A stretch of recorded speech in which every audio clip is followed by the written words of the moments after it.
Hello everyone, I'm going to read a book. It's called Tops and Bottoms. Just get comfortable.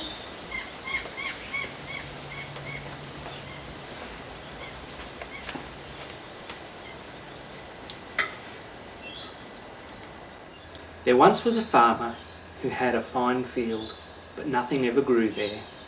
He had, of course, 3 other fields as well. One to the north, where he grew oats, one to the south where he grew cabbages, and one to the east where the sweet grass grew for the cows to eat. But the west field just lay empty, and nothing grew there, nothing at all. Why? Because the farmer never planted anything there. That was the way it had always been. His father had never planted anything there. His grandfather had never planted anything there. And his great-grandfather had never planted anything there either. "Remember," his father had told him, "don't ever plant anything in the west field. There's no use planting anything there. You'd never get a crop from that field anyway. Just let it be." So that's what he did. But it bothered him. Oh, how it bothered him! Every year, it bothered him more and more. Every spring, at planting time, he became angrier and angrier. Every spring at planting time, he went out and walked around the edge of that west field, talking to himself. "All this land going to waste," he said. "And this is the biggest field of all," he said. "It's silly not to use this field. Just plain silly." And finally, one spring, he said to himself, "What possible harm can it do?" So the next morning, he went to the west field with his horse and his plough. "Well," he said to nobody in particular, "I'm going to plough this field, and I'm going to sow seed in this field. That's what I'm going to do." His mind was made up. But as soon as the plough dug into the good black dirt, pop! There in front of him stood a goblin. "Fine," said the goblin, "and I'll take the crop, I will." The farmer took one look at the goblin. "Yow!" he said, and his hair stood on end, for that goblin was certainly the most horrid goblin anyone ever saw. Just looking at him gave the farmer goosebumps and shivers all the way to his toes. No wonder nobody ever planted anything in this field. But when the farmer looked down at the good black dirt, he still couldn't help thinking of what he could grow in it. "I'm not going to give up so easily," he thought. "There must be a way out of this. If you want a crop," he said to the goblin, "why don't you plant it yourself?" "Oh, bother! I won't do that," answered the goblin, and he yawned and leaned lazily against the fence post. "Not me!" "Then listen," said the farmer, thinking quickly.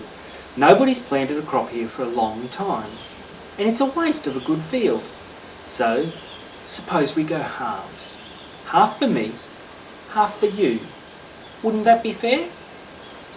"Well," the goblin scratched his head and poked at the dirt with his toe, "I don't know about that."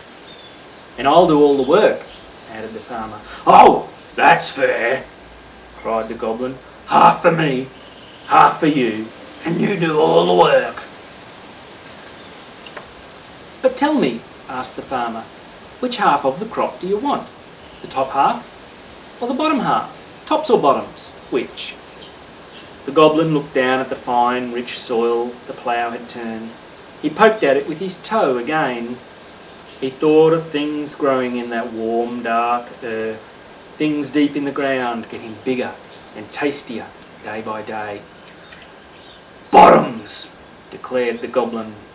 "Bottoms it is then," said the farmer, hiding a smile. "And I'll be back at harvest time," said the goblin. And pop! He was gone. So the farmer planted the west field. He sowed it with corn. And what a beautiful field of corn it grew to be.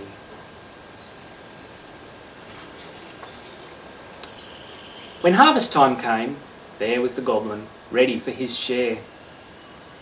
"I've come for my half," he cried. "Remember," said the farmer, "you said bottoms." And the farmer cut the field of corn and took the lovely golden ears to the market. And all the goblin got was the useless stubble and roots. And oh, that goblin danced with rage, he did, until pop, he was gone.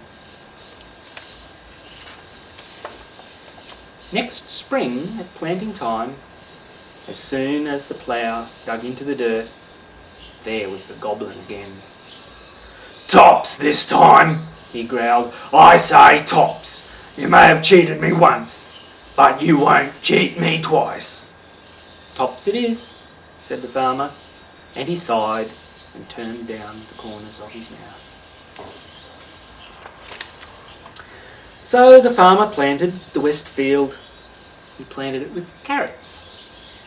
And what a beautiful field of carrots it grew to be, with the lovely green carrot tops so feathery and soft, growing taller every day. When harvest time came, there was the goblin, ready for his share. "Here I am," he grinned. "I've come for my half."